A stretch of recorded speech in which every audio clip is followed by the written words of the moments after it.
Welcome back, ShinKyu University members. We're going to be going over some basics of bloodletting, when to use it and how to use it will be in a separate video that will be on a person. So stay tuned for that. But we're going to go over some basics. I did make a very short YouTube video about this. So if you're interested in showing some basic techniques, basic tips and tricks to your friends about bloodletting, I've gone ahead and linked that YouTube video below. It is a very shortened video compared to what I'm going to give you here. So just keep that in mind.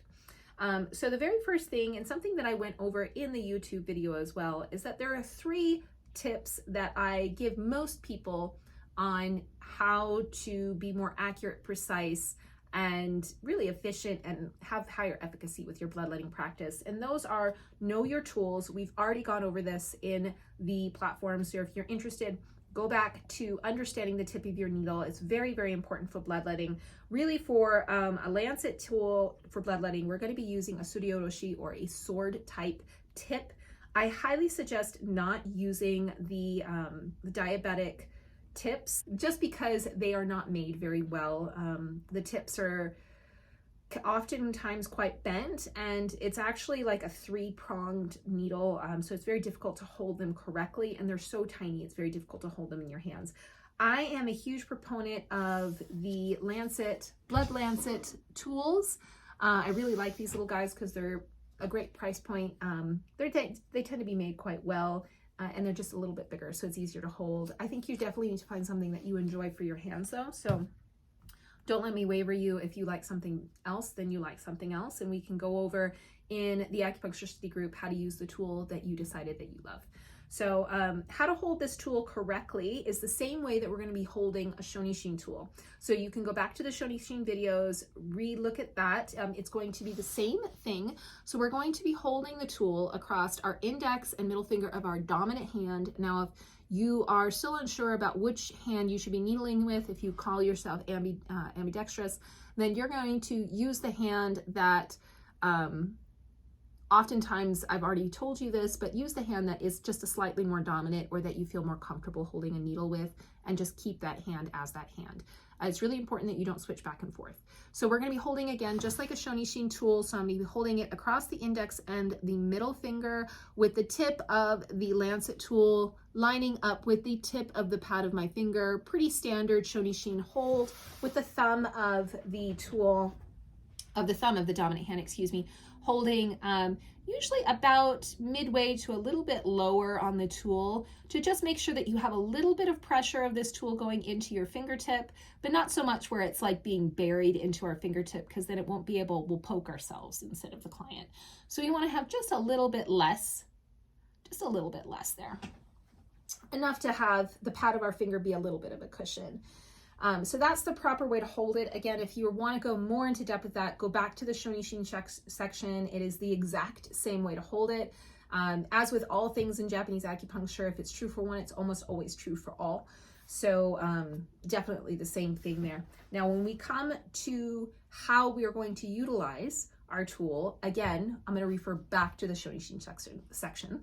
I cannot say that word today, because it's the exact same way that we're going to be utilizing our shonishin. Now with our shonishin, initially I taught in that section, there's a football motion. So you're going down, moving up, going down, moving up, going down, moving up, always emphasizing the uptick. And this uptick is the same as, right, our needle tapping video, emphasizing the tap up rather than the tap down. Now, what happens with our bloodletting technique when we emphasize the tap down or that downward motion is that it's going to be very painful. And I see this often happening with those little diabetic lancet tools, is that people put them in like a pin cushion and just stick them there and then take them out. And they're a little bit willy-nilly about how they put them in, and they're a little willy-nilly about how they take them out, meaning they like stick them in at an odd angle and they'll take them out at a completely different angle. You don't want to do that. That's going to make it really painful for your client and less accurate and precise of a technique. Instead, we're going to line up with exactly what we want. I'm going to show you this far away and then close up, so don't you worry. We're going to line up exactly with what I want, dantian, in line with what we're doing. Now I'm a little bit low for my practice just because of my desk. Again, usually you want to have, just like with your needling, a little bit of a downward flow So I'll stay here just to show you what that looks like.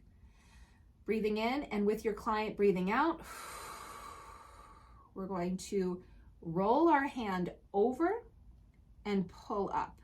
So again, I'm going to line up with what I want to treat. Let's say right here, I'm going to roll my hand slightly over and pull up.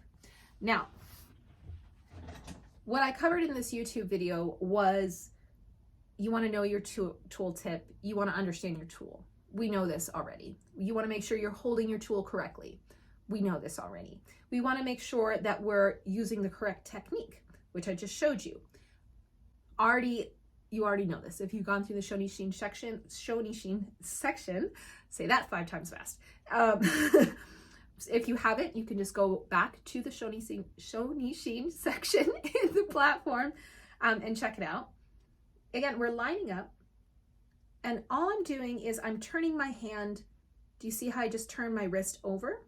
Now, depending on how deep of a cut that I want to make, I'll turn my hand over just a little bit less or a little bit more. Now, if I take this index knuckle and turn it all the way vertical, this is going to be a full cut with my tool.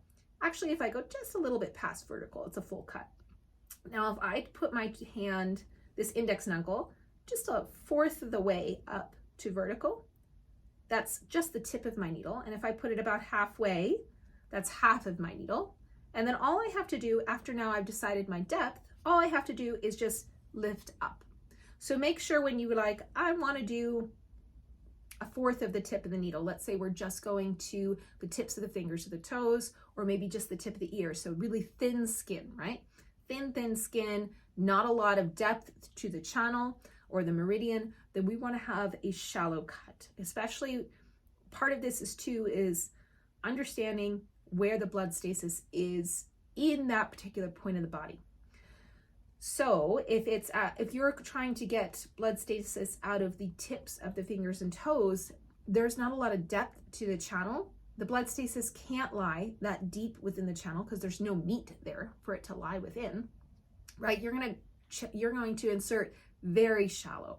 Now, however, if you wanted to go to, let's say we wanted to do a bloodletting technique on gallbladder 21 or somewhere in the surrounding area for someone who has a really, really tight neck, and they also have, let's say, some spider veins there.